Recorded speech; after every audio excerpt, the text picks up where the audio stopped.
right, good afternoon. My name is Jason Morgan. I'm here today with my good friend Jim Miller from electionhope.com. And we're here today to go over election integrity in Washington State. And I'd just like to have Jim go over today and talk with us today about Election Hope. Thanks, Jason. Thanks for having us here. And I brought with me Doug Ralstone is the GOP chairman, Washington State, Snohomish County. Yep. And Steve Schomer is a IT director with 32 years experience who can speak to the engineering of equipment and processes and related to the computer network and the computers for how elections are run. Talk to the strengths and the weaknesses. So Steve is here really as a person who can speak with authority and experience about that. Doug is here who can speak to currently some of the things that are going on in Washington State, specific Snohomish County, but also has a great deal of knowledge of what is going on with our elections nationwide.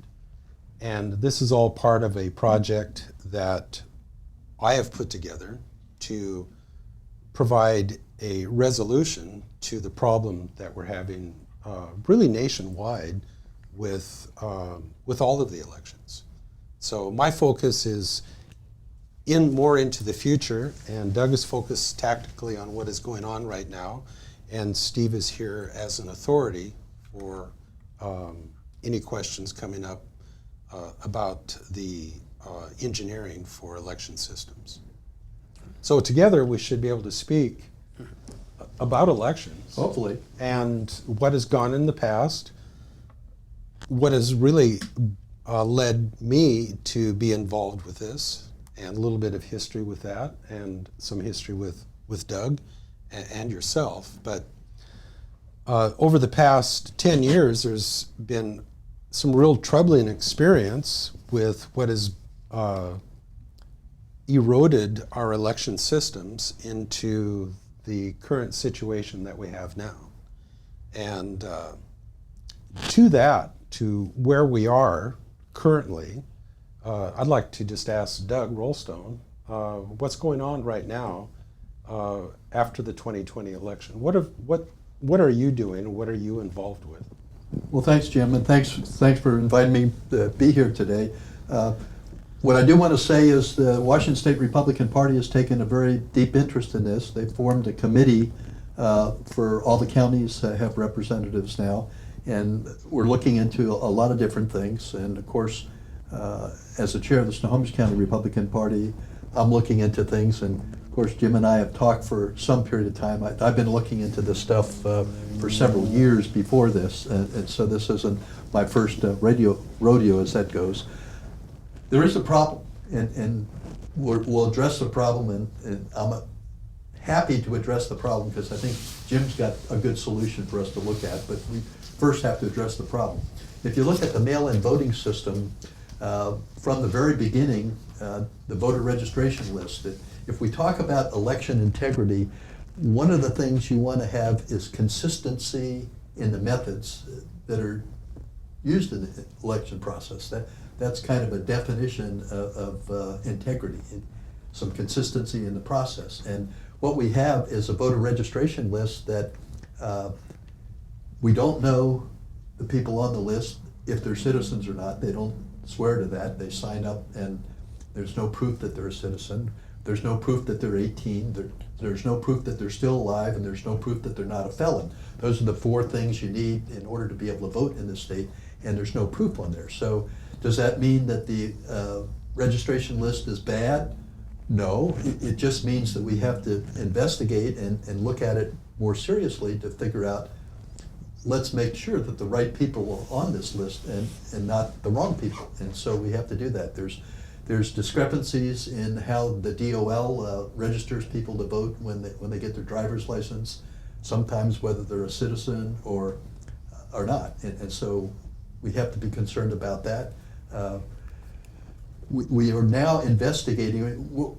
In order to get to the system that Jim has, which is the solution, we have to get people to understand that there are really concerns in the state and go to it. And so what we're doing now is we're going door to door and we're verifying people that voted in the November election, and that NCOA, which is the National Change of Address Database, says they don't exist at this place. So we'll knock on the door and say, is Doug Ralstone there? And they'll say, well, no, Doug Ralstone isn't here. Did Doug Ralstone used to live here? No, Doug Ralstone didn't live here. Was Doug Ralstone here in November? No, he wasn't here in November. Did you get a ballot for Doug Ralstone at this address in November? No, we didn't. But yet Doug Ralstone voted from that address in November. And that shows that there's a problem. And up in Skagit County, I can say that they've found about 900 of these problems so far, and we're now working on investigating this across the state. And we think if we find enough of these anomalies, it doesn't prove how Doug Ralstone voted, but it just proved that he voted fraudulently. So that's what we're working on. And there are a lot of people, I would say, on the right-hand side of the aisle, probably the vast majority of people are upset about the integrity of our elections, and they want to have things change. But what is it, you know, we always talk about political parties, we talk about right or left. I always say there is no left or right, there's either anarchy or tyranny, and everyone has to just meet in the middle using the Constitution as the rule of law. And I just like to throw that in there because it really cuts to the chase, is what are the consequences if this continues, if people lose confidence in the voting system, which appears to be happening very quickly across the country, what's the future for the young people in our country? Well, it's not a question of whether they've lost confidence or will lose confidence. It's gone for a vast majority of the people in the country. And so our job as leaders, and whether you're a leader of a party like I am in Snohomish County, or you're an elected leader, or you're just a citizen leader, is our job is to stand up and get to the bottom of it and figure out what we need to do to change it so that we get back to the principles of one person, one vote, and that person is a citizen that's eligible to vote, and their vote gets counted. And then whatever the results of the election, everybody, whether you're on the left or right, would be satisfied with the results of the election if they're confident that the results are real. And right now, that confidence is really lacking. Yeah, I think we'd be in real trouble if people lose confidence and just don't participate in our democracy or our republic. We say democracy, but we're really a republic, and I like to use the word republic because it represents what we are. And in a republic, people are responsible for performing maintenance just like you do on your car. You have to do maintenance within your governance to keep everything honest and real. So from my perspective, and why I have been involved in this since 2016, is so that we will step up and take care of our election system, because if it's gone probably forever, and we don't want to take that chance. So that's really my goal, is to get us to the point where the will of the people is taken care of, where they can actually express and get back involved in doing the maintenance. Well, and the first part of that in the system is the voter registration list. So what is going to have to happen right now, because the government seems not to be focused on cleaning up the list and making sure it's proper, that citizens will have to do it. We'll have to go door to door and make sure that newly registered people are actually citizens and can vote, and people that aren't on these, some of these lists that we're coming up with, we just have to go and do the hard work, go door to door, and sometimes that's what you have to do as a citizen. You have to stand up and do the hard work, and I think Franklin said it best, is we have a republic if you can keep it, and so now it's the responsibility of each one of us as a citizen to make sure that we can keep it. Right. Participate. Don't lose faith. So Doug, in Snohomish County, that's a high military, this area in that area. So what percentage of that is a military voting would you say, what's the population of military in that area? Because how much of that's transient military? Well, it's interesting, the population of people live there is one thing. It's another question of the people that are registered to vote there. Mm-hmm. I was in the military for 27 years, was captain of a nuclear aircraft carrier, and I registered to vote in Coopeville, Washington when I married my wife. And I stayed as a registered voter in Coopeville, Washington my entire career until 1999. So I moved around the world and I voted, and it's all legal that you can do that. And so the majority of people that live and work in the Navy in Snohomish County, and they're based at the Everett base, are citizens of other states, and so they vote in other states. Now, the disappointing thing is the people that do vote military absentee ballots, in this last primary, it was 6.8% of the people of the ballots sent out were returned. So it's very low. We need to do a much better job of making sure the military knows that they're an important part of our country, and they need to vote. Another thing that people don't realize too is that, if you look in your neighborhood and think of your neighbors, especially if you live like in the suburbs, is that 50% of the population moves about every 5 years. And so, and one of the things that kind of amazed me during this last election is how the state of Washington was sending out so many different ballots to people that had moved, so that they were getting, they would move from one county, like Pierce County, to King County, and I knew the people that were getting ballots at both counties, right? So that there was a massive extra ballots being sent out. So what percentage of, and other states too. So how are you guys finding in Snohomish County to overcome that problem and uncover that problem to resolve it? Well, the challenge is there, and what we're looking at now is that they have a process that theoretically, because all the counties are tied in together, and then there's a system called ERIC, which ties several of the states in together, not all the states, but several of them in 32. together. 32 of them. And you can make sure that people don't vote in multiple places. That's what the system will tell you, and whether that is actually true, I don't know. I checked in Snohomish County, and for instance, we had people that moved, and so they got a ballot from their last address and a ballot from their new address. So they had two ballots.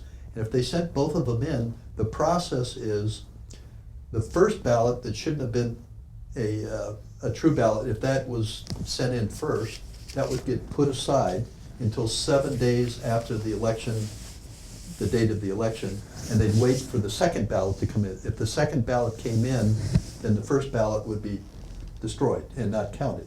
And so that was a process. If the second ballot never came in, they'd actually count the first ballot, although the people didn't exactly live in the same place that it was, but they didn't want to disenfranchise them from voting at all. So at least that's what the explanation was that they had. And so it appears the system was okay, because I did observe that they had a whole bunch of these ballots that were set aside in the canvassing process.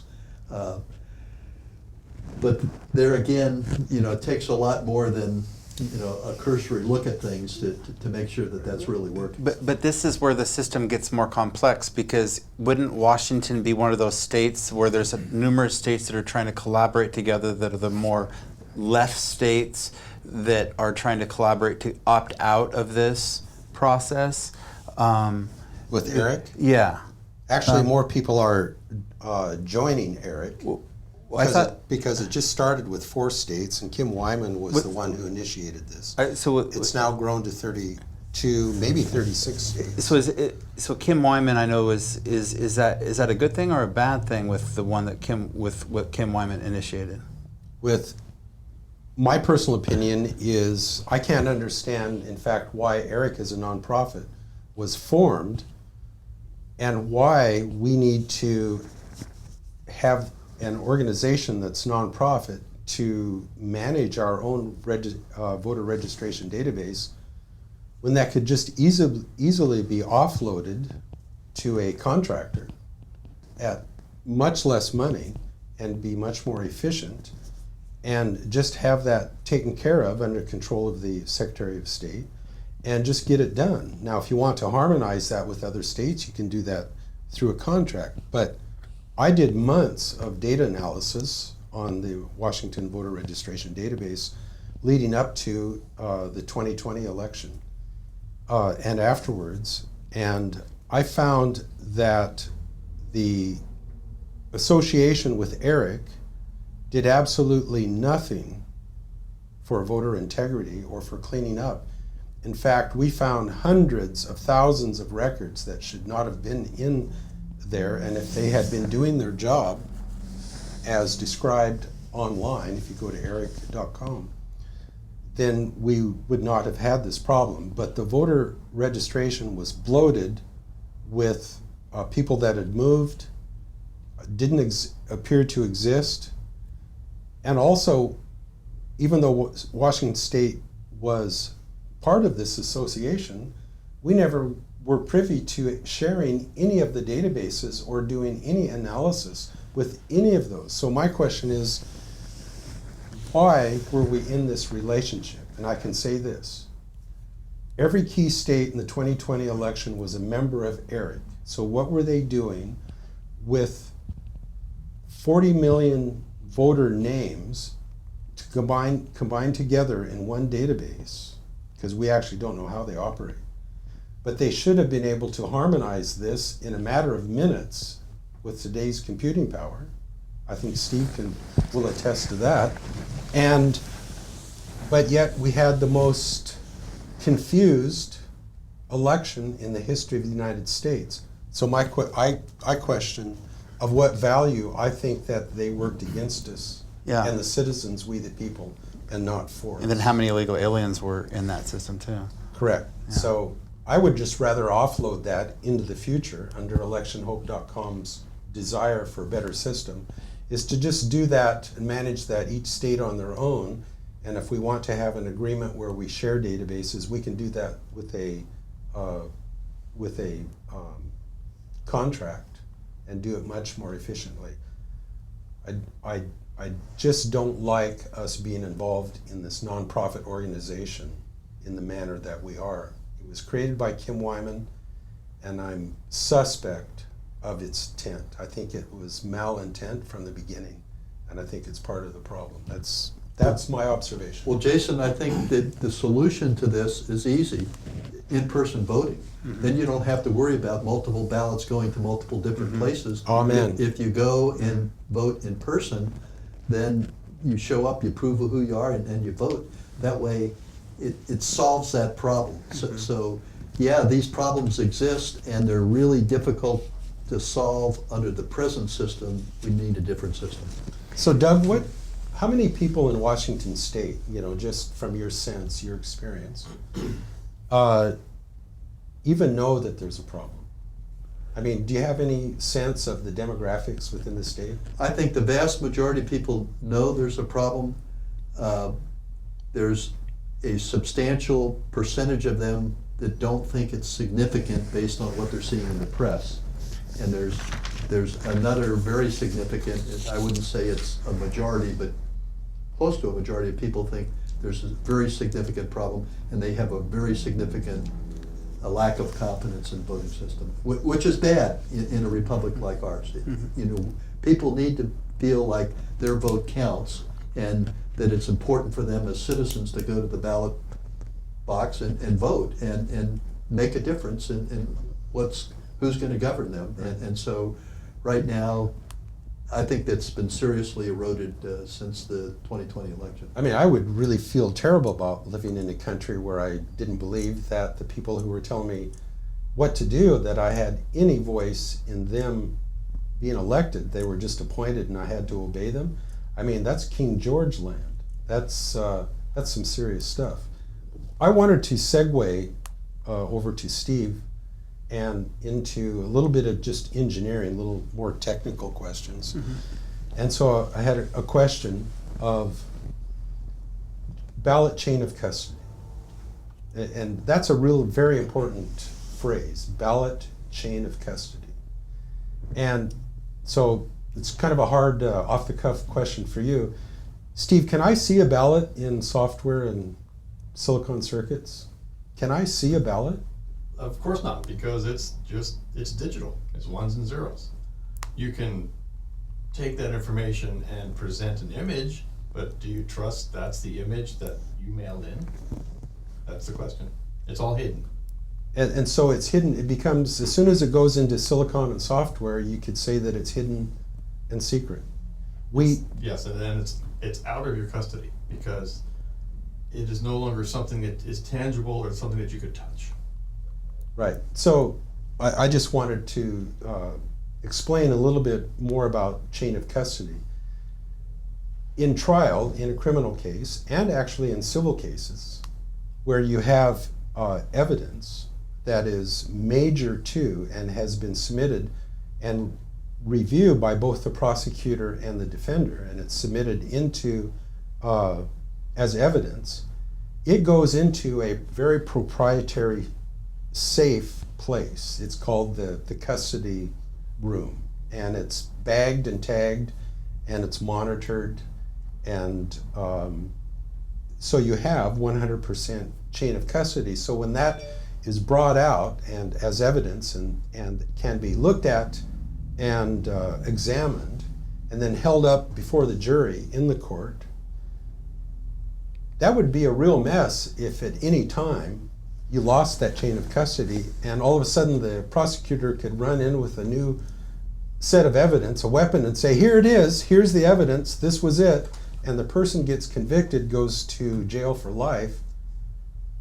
There really isn't any justice in that. And if our justice system was operated that way, well, then it just wouldn't be America at all, would it? It would be something far worse. I think they called that the Soviet Union and Nazi Germany and maybe Cambodia under Pol Pot.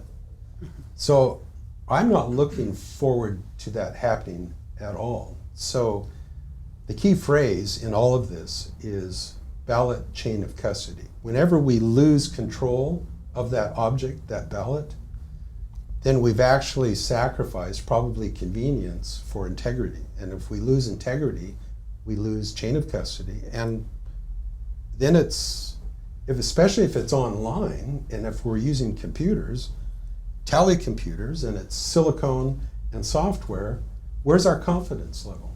So I think that's a real important topic, and something that everyone has to understand is that we've been given an election system that eventually has led up to what we saw in 2020 election. And as Doug has noticed, and many of us who feel that there is something amiss with the election system, that we need to fix it. And so do you have anything to add to that, Doug?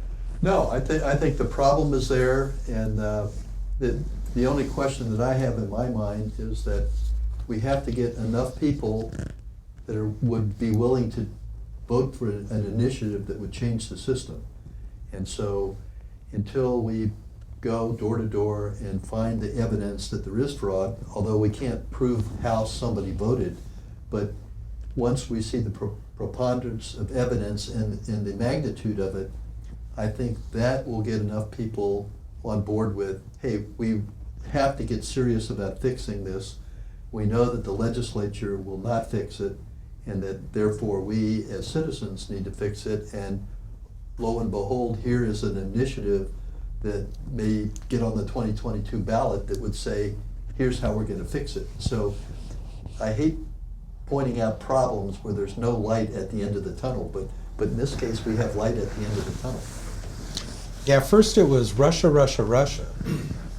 Then it was China, China, China. So my question really, and this is not meant to be humorous in any way because of the seriousness of the issue, but what's next? Bulgaria, Bulgaria, Bulgaria? So in 2016, the Democrats said that they were treated by the Trumpians. In 2020, the Trumpians said that they were cheated by the Democrats. We're all working, there is a great deal of work and time and effort being spent on trying to uncover what really happened. And that is I think that is extremely important because it's going to give emotional, intellectual relief to the citizens. And they have the right to know, they have the right to vote, they have their civil rights are at stake, no matter what party you're in. I can't imagine a Democrat, if you're a Democrat or an independent or anyone, saying that they want the election system to be completely under their control if they believe in a true democracy in the form of a republic. They are mutually exclusive of one another. And so we need to have and develop a system that has 100% chain of custody, even if it means being slightly inconvenient to receiving the ballot in the mail or going to a polling place where you maintain the integrity of the system. There's one component that we touched on earlier was the hidden factor when a ballot currently is scanned and ends up in a digital form somewhere and counted. Our goal, an additional goal, is transparency. You need to be able to witness this from beginning to end. Yes. And an election hope, what we have done, and just to touch a little bit on my experience as a Boeing engineer, I worked in developing and improving processing that allowed Boeing to increase productivity from a dozen airplanes to up to 50, I think they're up to 52 or were, they've cut back, but up to over 50 airplanes. And in order to do that, everyone had to be involved in process improvement. All of the vendors, so we had to go out and become involved in their processes and improve this. This is where I learned how to do process improvement, and I've put on many workshops at Boeing, calling in vendors and engineers from all over the world, showing up, having everything prepared, and we do this engineering process improvement process. And I can say it really works. It works tremendously well. In one instance, we did this over a matter of 3 years. We saved Boeing $400 million a year in factory disruption. So we improved all of those. So I've used that experience to begin to develop. I have a cursory first draft of an election system based on process improvement engineering processes, I guess. And it's available to be seen on electionhope.com on the internet. And it will go through more iterations as we refine this process. But the key point of that is in all of it, and the number one prime directive in all of that is to maintain 100% ballot chain of custody. So there's been a great deal of detail to ensure that when the citizen who comes in to vote, their ballot, when it arrives at the end, has been processed, it's lined up with a stub that's watermarked, color-coded, offset lines that allows it to be matched up. And then and only then do the tallies go up on a whiteboard that's monitored by a IP camera that anyone who wants to can see what the tallies are. And so this whole process happens in real time. And citizen group of people divided up in teams should be able to process 1 million votes in 5 or 6 days. I mean, we've done some preliminary processes or just walkthroughs with this. But our goal is to take this out and to actually do simulations, to invite people to a hall, a school, put in the process, have a mock simulation vote, have them vote, tear off the stubs, unite them at the end, go through all of the process, and demonstrate that it is probably more efficient to hand count ballots than to take them out of the envelope, unfold them, secure the envelope, secure the ballot, scan the ballot, make sure the software is done, get the software updated. Who does that? Who does what are they putting on it when they update those scanners, that software? And the tally machine, as you alluded to, it's all hidden in secret. So what we want to do is eliminate the machines, and we simply want to make it so it's fully transparent, visible, something tactile that the people can handle, and make it real. So what is the problem with Kim Wyman's or Arizona's absentee ballot system versus one that would work? I mean, how is it that these people are winning elections with Washington leading the way historically with an absentee ballot system since they went to that system? And does that system, is it a system that could ever stay in effect, or is it a sham system?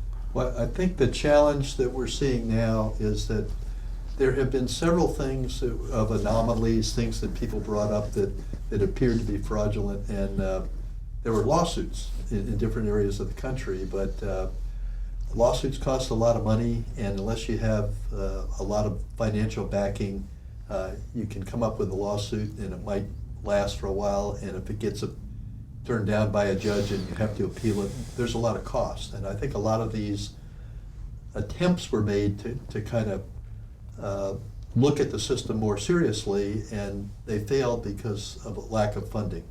What's happening now that we're seeing is there's so many people upset about what they saw in 2020 that these lawsuits are not going away. And the reason, for instance, you're seeing a forensic recount in Arizona is the lawsuits have gone forward and they've been cast down, whatever, it had to go through appeal process, but the process has continued and people are continuing and they funding the appeals, and so the appeals then got granted, and then the chance to go in and look at the ballots has been done.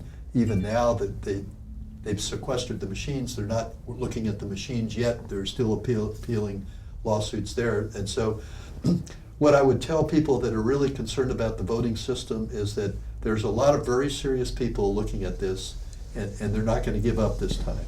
And so you have to realize that a legal system takes a long time to go through, takes a lot of money, and you have to go through the process, and the process takes a long time. It's one of the reasons why we may not be able to fix the voting system here in Washington State and go to a in-person voting system until an initiative goes on the 2022 ballot. People want things fixed right now.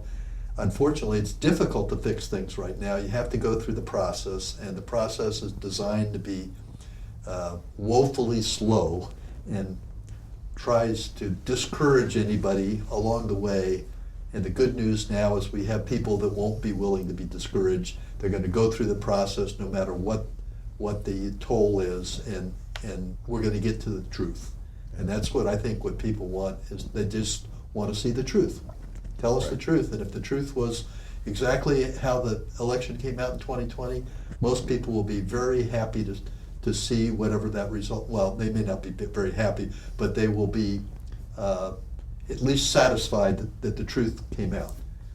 What they don't believe now is that the truth is out. And so they want to get to the truth, and we owe it to them to do that. Yeah. The legal system, and I submitted, after I read the software contract that was put in place for the 2020 election so that you could have same-day registration and voting across the state. When I read how that was going to be implemented, because I actually read the contract because I was bidding on software contracts with the state at that time, is I realized that this was being set up for mischief within the state of Washington between the Department of Licensing and the Secretary of State's office in voting. And so I wrote a writ of mandamus. Took about 6 months to research this. I'm not a lawyer. It was per se. I had a little help. And I submitted it to the Supreme Court of Washington State. And it was rejected, of course, but it wasn't rejected on the merits, on the logic. And that was the framework on which, from that research, that I really based electionhope.com on, and moving forward with developing the process to deal with each of these points. But Bob Ferguson wrote a letter saying that it is not up to the courts to have will. It is because if they have will, they can actually be impeached for bad behavior. That's in the Constitution. They can have opinion. And so their opinion was that what I was asking Kim Wyman to do through this directive, that's what a writ is, she was not breaking the law. She's actually in obedience to the law. And so I discovered then that all the trouble that we have right now is being implemented through Washington Administrative Code, through the WACs. And they go out through statute writers, and they have implemented this slowly, progressively, into the system that we have right now. To unwind it, there are, and have begun to read and to study the election RCW's laws. There are not a great number of those that have to be unwound. It's the Washington Administrative Code, which is going to be much easier than changing a law. The courts do not want, and they won't put themselves in the position to do the legislature's job, because that's bad behavior and they can be impeached. Just for clarification, what's a Washington Administrative Code compared to an RCW? An RCW has to be put in place and voted on by the legislature. So it's a law. It's a law. An administrative code, say Kim Wyman, she can write code, she just can't go out and write code and have it approved, because it has to go through a process which includes a Supreme Court judge, a member of a party, and a member of both the Senate and the House, and someone, a citizen at large, that is appointed to review and vote on those codes. It's a process like that. So those are much easier to unwind. So what authority does a code have? I'm not a lawyer, and I don't know the exact, I can't speak to the exact legal difference between those. All of the bureaucracy of the state follows the Washington Administrative Code as it has been adopted.